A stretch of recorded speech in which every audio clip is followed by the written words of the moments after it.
Alright mga kuya, mga kaibigan, muli, shout out. Ang next natin na topic ngayon ay yung gun safety naman, na kung saan yung tamang paghawak ng firearms o ng baril. Okay, so meron tayong dalawang firearms dito actually. Isang 45 at isang 9mm, pero same yung kanilang itsura. Ano magkaiba ng kulay, no? Ipapakita natin sa kanila at i-discuss para kahit paano yung gun safety mai-apply natin para pag sila naka-duty kahit paano malit na porsyento na pwedeng magkaroon ng accidental firing. Okay? So mga kapatid, ang gamit nating firearms tool is 9mm or 9mm. Arms core ito ha, arms core standard ng 9mm. Makikita nyo, bagong-bago ito, kaya ulit, sinasabi ko nga kanina, lahat ng isyong magamitan sa inyo ay ingatan. Okay? Lalo ang firearms. Kasi napakaganda niyan, walang gasgas, napakakinis, pero baka 1 month lang, ano na itsura nito. Iwasan na sumagi ito sa mga bakal-bakal sa mga bagay-bagay. At huwag naman, kasi yung iba gusto makintab. Yung ibang gwardiya, kung lalo kung nasa bakanting lote, walang magawa. So, ang ginawa na, kinustos na ng metal, liha. Bawal mga kapatid. Hanggat maaari, wala kayong gagawin dyan. Nasisira siya. Ibang bakal niyan, hindi siya kinakostos ng liha. Okay? So, pagbago, ang gagawin lang natin, ibasahan lang. Punas-punas lang. Then, kailangan alaga sa langis. Kung makikita mo nga, kaya nga parang ayaw ko hawakan kasi malangis. Malangis siya. So, yun ang pag-aalaga kasi ng firearms. Kailangan mayroong langis. Or langis ng firearms, ng baril. Pero actually, dito sa baril ko, ang gamit ko lagi lang dyan ay baby oil. Yun ang gamit ko. Kasi si baby oil is, nakikita nyo, lumang-luma na yan. 18 years na yan. Pero hindi siya nagkakalawang. Kaya pag inano mo siya sa damit, hindi siya didikit. Kasi kung ibang langis, yung kalawang kasi lumalabas. Kaya pag dumikit na sa uniform mo, although naka-blue tayo, hindi halata, yung kalawang lumikit. Okay? So basta iwan, hindi naman siya basta magkakalawang hanggat hindi natin siya gagalawin.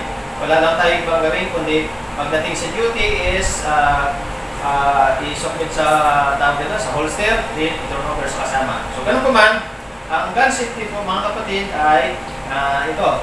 Proceed tayo sa gun safety, no? Okay, sabi ng gun safety, sa number 1 ay pag nakakita tayo ng baril o lalo kung hahawakan natin yung firearms na kung saan man siya nakalagay o pwedeng sa lamisa o sa drawer ninyo o saan man. Kunyari ito ngayon, nakikita ko yung baril na yan, nasa harapan ko mismo. Nakita ko nga, walang magasin eh. Kung pwede ko bang isipin siya, walang bala? No sir. Always careful. Okay, so ibig sabihin, kung sa number 1 ay dapat lagi nating isipin ang firearms. Laging may bala, laging may load. Huwag natin isipin, walang magasin, walang bala yan. Dapat hindi yan. So isipin lagi natin, tinatagalog ko na lang na lagi siyang mayroong load or mayroong siyang laman. Okay? So siyempre, pag nakita natin may firearms, ang unang gagawin natin dyan, pag ginampot na natin siyempre, kailangan, sa basic muna tayo ay siyempre double check natin siya. Double check natin siya. Actually, ang SOP is 1, 2, 3. Hindi lang mas higit pa mas marami, mas maganda. Kasi bakit? Pag chinik-check kasi yung firearm, pag mayroong load yan is automatic. Tumatalsik siya. Tumatalsik yung bala. Kung ganun pa man, meron kasing tinatawag na sabi nila ang baril daw may nasa demonyo. Hindi po totoo yun. Ang demonyo yung may hawak, no? So, kaya minsan, pag kahit pinasa mo ng ganun, mayroong mga bala na hindi tumatalsik. So yun nagkakaroon ng accidental firing. Kasi yung bakit? Yung bala kasi, pag yung lumang-luma na, lalo na kung sa ginagamit na sa firing is lumiliit na itong puwitan niya. So po pwedeng hindi na siya nadadala, kaya hindi na siya tumalsik. Kaya na-miss, supin natin siya. Para nakikita natin siya na talagang walang load. So hindi kailangan tusukin ng daliri. Mayroong mga instructor, tinuturo, tusukin daw para sigurado. Ang pinag-usapan dito is safety. Pag tinusok mo ba yan, safety o hindi? Hindi. Kasi bakit? Ito yung magiging tendency. Pag tinusok ko yan tapos na-accidental, gumanon. Anong nangyari sa daliri mo? Safety pa ba siya? Hindi na. Kaya nga huwag tutusukin. So, ibang instructor, tusukin nyo para sigurado. Wala, hindi, mali yun. Makikita mo naman, bakit mo ba kailangan tusukin? Kitang-kita ng dalawang mata mo na walang load. O di-release mo nga. Okay? Ang pag-cast naman ng slide is, ito lang, ito. Ano lang yan, itutulak siya pa. Yan, no? Automatic na siya. Ngayon, i-release lang siya, no? Para mag-release. Ngayon, huwag natin siya hayangan na yung hammer is basta na natin siya kakalabitin ng gano'n. Masisira yung firing pin, at least hanggat maaari, alalayan natin siya ng dalawang kamay. Saka natin siya kakalabitin. So muli, ang number 1 nga ay isipin lagi natin na laging mayroon siyang load, kaya kailangan natin siyang i-check. Okay? So, yun yung isa, no, sa ating gun safety. Next, kuha natin yung firearms actually. Ay kanina, inisip natin na dapat laging may load, no? Actually, kailangan, pag dinampot natin siya, is ugaliin natin na yung ating daliri is nandun sa labas ng trigger. Nakuha? Yes, sir. Okay. So, saan nakalagay? Nasa taas ng trigger guard. Okay? So, mayroong ibang mga nagturo, dito daw. Pero sa mga batikan, hindi yan ang tamang turo. Kasi, pag nalito ka, pwedeng may pasok mo rin dito.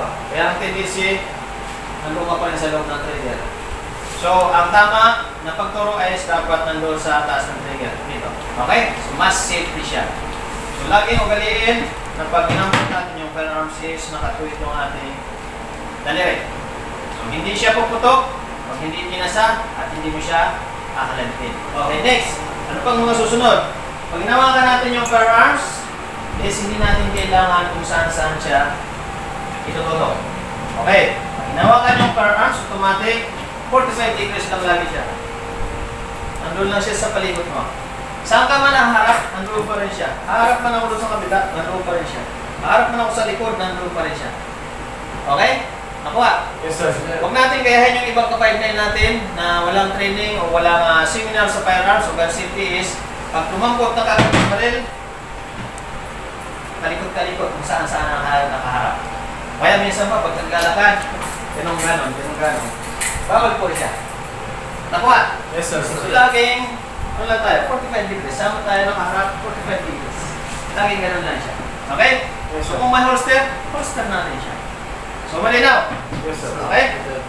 So, huwag kung saan-saan tututok ang firearms kung hindi naman natin siya na iputok.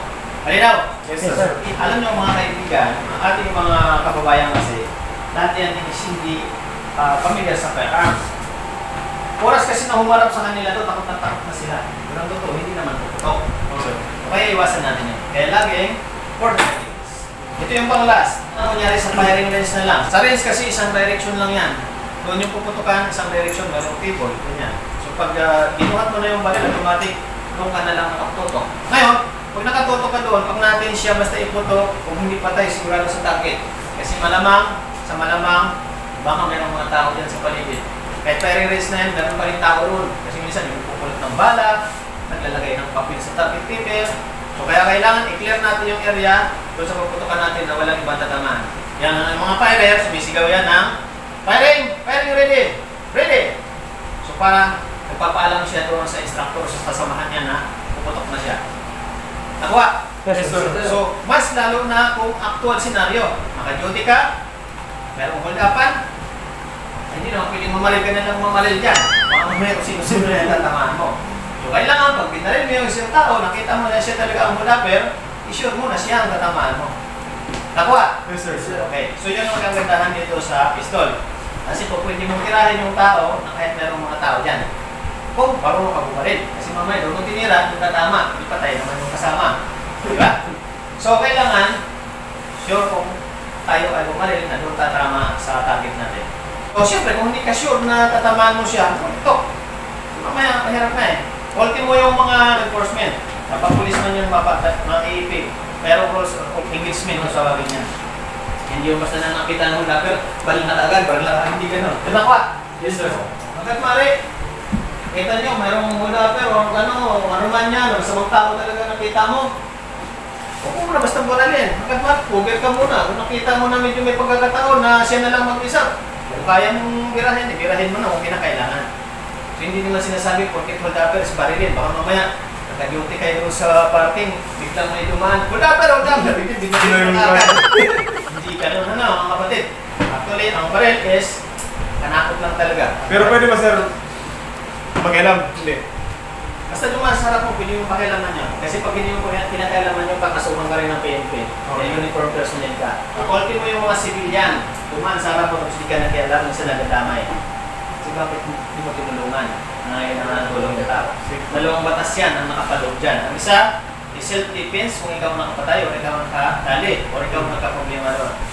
Isa naman, wala ikaw kinalaman doon sa problema, na-encounter mo lang, ma-absuelto ka doon kasi ang tawag naman doon is defense of stranger mo na. Ikaw kinalaman sa problema nila, kailang masang tao kasi yun, may alam ka. Yes sir. So, pinagtanggol mo yung tao tagabyado.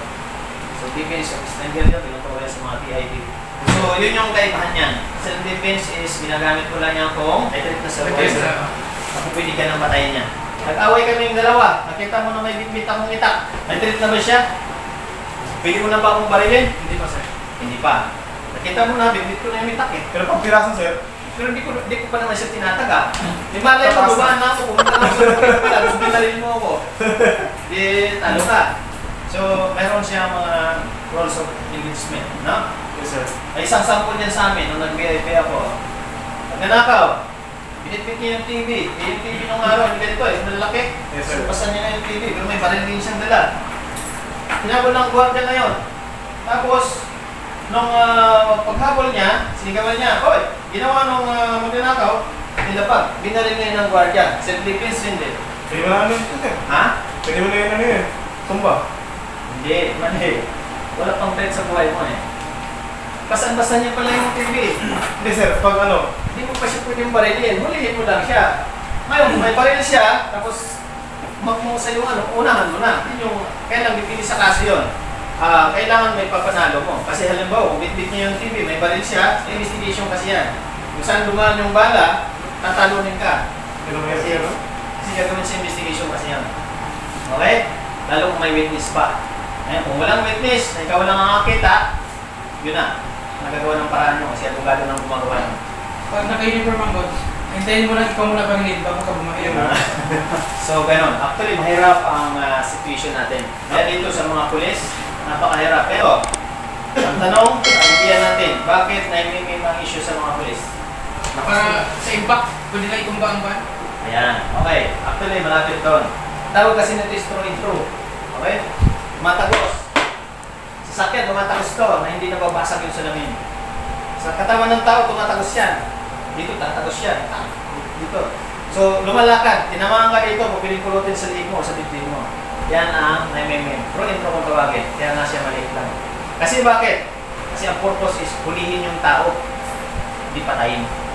Yun ang pulis. Kasi nga, kaso sila. Sa sundalo, bakit 45 ang issue? Yan ang bala ng 45 at saka naimimim. Ay, pinag-iba, no? Laki, di ba? Kaibahan naman kasi ng 45. Kung makikita nyo sa mga pelikula, pag tinatamaan, matalis ng ganon, ito yon. Kasi ibang klase ang impact ng 45. So, ang bala ng 9mm, kung yung windshield ng sasakyan sa buo, kung minarin mo sa gitna yan, 9mm tatagos lang yan. Pag-track lang ng kunti yan na parang may araw na ganon. Natatagos siya. Pero pag 45 ang tinira mo, pag tinamaan sa gitna yan, parang lahat yun. So, same sa tao, kung tinamaan ka sa gitna, talagang tadal ka niya ng konti. 9mm, hindi ka yayanigin. Maramdaman mo lang, sakit may dugo Ganun siya. Yun ang kaibahan. Nakuha? Yes sir. So, Yung mga M60 naman, maliit yun, kailang mahaba. Kailangan takbo kasi ng pag ganon. Kapag tumama naman yun, kaya nawawarak, pero hindi ka nadadala. Nawawarak lang, kung tinamaan ka sa ligo, magulat ka nito, gumagano na lang yung tao, di ba? Wala na muli. Pero minsan nahawakan pa, magugulat ka pa, putak mo, tama ba? Wala, warak na yun dito kasi sa sobrang lakas na, sobrang bilis, mabilis yung ano. Ito kasi is malakas.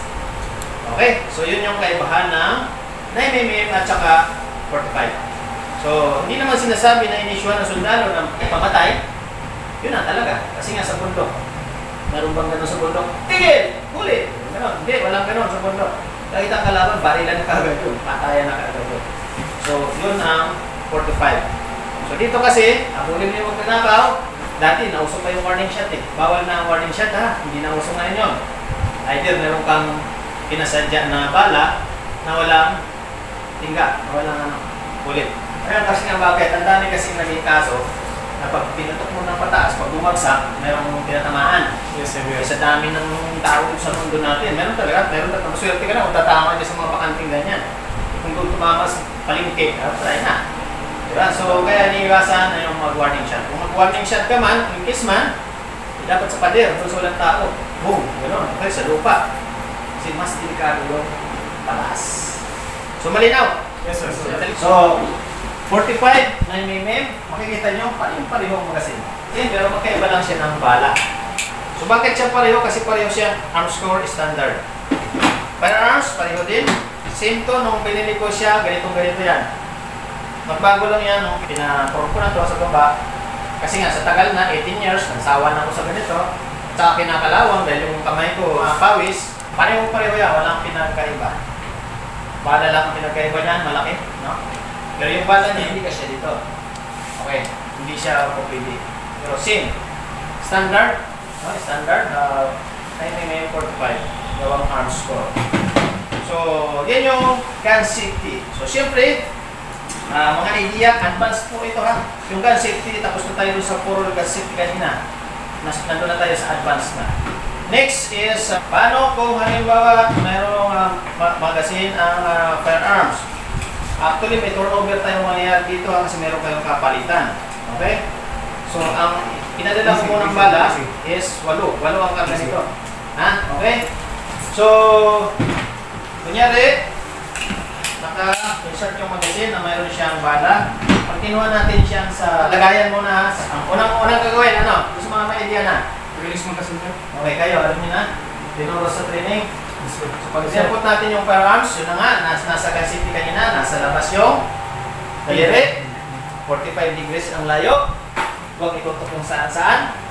Then, pag release magazine, makikita niyo yung dito lang, pipindutin lang itong release mag na ito. Pipindutin lang yan. Ngayon, minsan kasi hindi abot ng daliri eh. Yan o. Pihit nyo lang ng konting ganyan. Then, pindot na yan, kusa na siya. Lulusot. Okay? So, yun yung first. Second is double check. Double. Walang tumalsik. For safety, open. Wala. 0. Okay, good. Lagay sa table. Okay? Ilangan yung bala. 1, 2, 3, 4, 5, 6, 7, 8. Kasi bakit natin sinasabi sa kapalitan? Kasi minsan yung iba magulang. 8 bala, turnover siya, 7 na lang. Kaya minsan, nagugulat kami, 3 na lang ang bala. Nagugulat kami na saan napunta. Kasi nga, sa paturnover, isa-isa nawawala. Inuwi sa bahay. Kung nahuli kayo ng isang bala, lalo sa mga tipo, hindi lang isang taon ang tulong ninyo. Ito yung firearms, no? Walang laban. Okay, good. Pwede ilapag lang sa table yan. Base ka na, pero malagbok. Turnover. So, uwi na kasi masyado yung ginagawa natin na pagtuturo. Sinasabi nila, alangan, papalitan pa kayo yung ibibigay mo talaga sa kanyang paganyan yan. Kung may table naman. Malibak kung wala. Kunyari, doon tayo sa isang pisto. Beauty na tayo. Kunyari, naka-holster ako. Kaning siyabing. Bro, okay. Beauty na ako. Okay, so balik sa holster. 1, 2, 3, 4, 5, 6, 7, 8. Bro, walang bala. Aqua. Yes, sir. Okay. Kinuha niya na. Double check, wala. Open. Bigay na nakaganito. Halinaw? Yes, sir. So, ibig sabihin, pag tinanggap niya na nakaganyan, naka-open yung bolt, alam niya na walang bala. Okay? Yes, sir. So, kung ikaw naman yung incoming, kinuha na niya, Bing. So, alam ko na wala ng bala. Nakita mo na, di ba? So, release yung slide. Then, hanggat maaari, double check ko pa rin siya. Alam mo na walang bala, pero double check ko pa rin siya. Kasi kaugalian yan. Practice kasi yan. Yan ang practice ng firearms. So, double check. Wala pa rin. Okay? Then, yung binigay mo nga yung bala sa akin, holster ko muna. Lagay mo na, 8. Lagay mo yung 8. Mga ulit. Lagay yung magazine. Okay? Holster. Pag in-holster mo, 6 o'clock ng umaga, hanggang hapon na, wala nang tanggalan sa holster mo na yan. Hindi ba kung magsira ka? Okay, pag kinuha mo sa bayo mo kasi magsisira ka, napasan kasi ako, nangyayari sa akin niya, pag nilalapag ko doon sa may taas ng CR, yung dito sa likod, minsan dumudulas. Kasi hindi pantay yun eh. Diba? Bubulat ka lang, biglang bumabagsak yung karel mo doon sa gilid. Kaya hanggat mari, hanap ko yun isang lugar na mas safety siya. Alamin nyo kasi hindi basa. So malinaw. Yes, sir. Iwasan nyo na malaglag yung firearms. Okay? So, Sir, pwede ba yung nakahiwalay lang yung magazine sa ano yun? Ha? Sa mismo yung ano, nakahiwalay yung magazine. Pag nakaduty, Yes, sir. pwede rin. Kung mayroon kang extra magasin, lagayan ng magasin, pwede rin naman na mag-duty ka na walang magasin. Pwede rin yun. Yes, sir, opo. Kasi actually, dito kasi sa duty natin na pupuntahan is masila din sila sa firearms. Actually, ayaw nilang may firearms eh. So, that is yun. Pag walang magasin.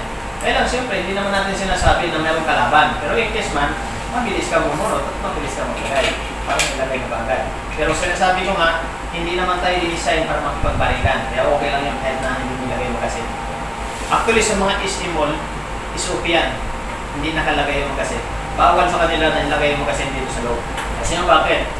Public places kasi, for safety reason niya kung bakit siya nakahiwalay. Kasi kaya gawin sa inyo. Oh, yan, isa pa yan. Ginagawa sa'yo, practice mo lang magasin. Okay. So, nakuha. Yes, sir. Okay. Ito, advanced na technique. Ginagawa ito pag nagbigay kami ng firearms is hindi nakaganito. Kunyari, titingnan mo lang. Hindi naman kita kapalitan eh. Wala. Hindi ka trabaho ba? Kakilala, ganyan. Nagkaroon naman kami ng ano. Kaugalian pag nagbigay kami ng firearms is naka-close. Ano? Bakit? Bakit siya naka-close? Kanina open naman. Actually, kahit sa duty ito pwedeng i-apply. Pero, dahil is open yung naka-open, pero gagawin natin. Pero, gagawin ninyo ito in case na halimbawa, meron kayong kaduda-duda sa kasama nyo. O, sample. Usually, ang firearms lagi may separate magasin. Meron pang isang magasin. Or, yung may magasin siyang sarili, na bumili siya. Diba? So, ang tendency, kung pwedeng may magasin ka, sarili mo na hindi ko alam, pero may bala. O, sabihin natin, kapalitan kita o kasama kita sa duty o hindi. Ngayon, nagkaroon tayo ng alitan or hindi maganda pagkakaunawaan. Yung pala, masama na ang timpla mo sa akin. Meron ka ng binabalak na hindi maganda. Okay. Nagkunyari ka lang na tingnan kong baril ko. Pero ang purpose mo pala is birahin ako. Nakuha? Yes, sir. Okay. Doon na tayo sa senaryo. Kung ang senaryo, itunovel ko sa inyo ng paggalito, ng bigay ko, delikado ako. Alam niyo kung bakit? Okay, tanggalan natin ng bala for safety. Alam niyo kung bakit? Pag kinuha niya na to, may galit siya sa akin, meron siyang masamang balak. Pag kinuha niya na to, automatic, sinusok niya si magasin, pag nirelease niya to si slide, Ay, sorry. Pag nirelease niya si slide, anong nangyari? Load na, sir. May load na. Pwede niya na tutok sa akin kagad yun. Mabilisan. Mabilisan yun. Kasi nga, may balak sa akin eh. Okay. So, nandoon tayo sa situation. O, pagkaganyan pala, pag naka-hammer na siya, may load na siya, huwag natin uli kakasa. First na gagawin is release magazine. Laging first, lagi release mag. Then, saka natin siya, double click, wala. Then, rabbit. No? Then, yun yung kaibahan kung naka-open pag binibigay mo. Okay, ito. Ito yung number 2. Ayun, number 1 yun, diba? Number 2, pag ibinigay ko sa kanya naka-close ito, meron siyang sariling magazine, assuming ulit, na hindi ko alam.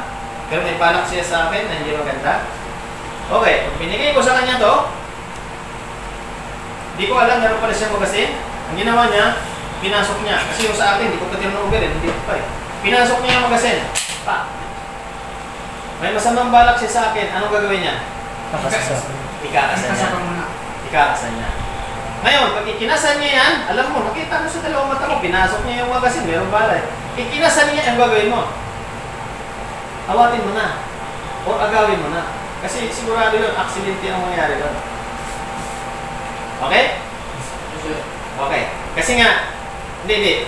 Pag ikinasan niya, nakuha niyo ba yung sabihin? Yes, sir. Okay. Pag ipinasok niya lang, okay lang. May bala, may bala.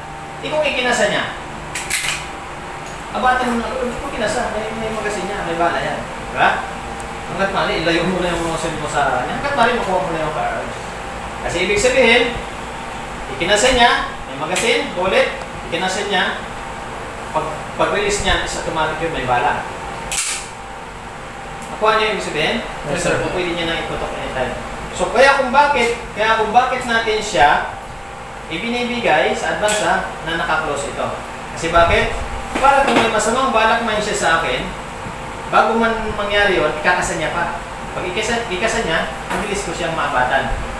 Kaysa yung ibigay kong naka-open sa kanya, pag sinaksakan niya kagad ng mabilisan niya, tapos automatic may balak siya sa akin hindi maganda, release magkasingkat siya, automatic, boom, ko na ako agad. Hindi ko na kagad kaya mabutin nyo. Kasi nga, hindi niya na ikinasa eh. Release slide lang.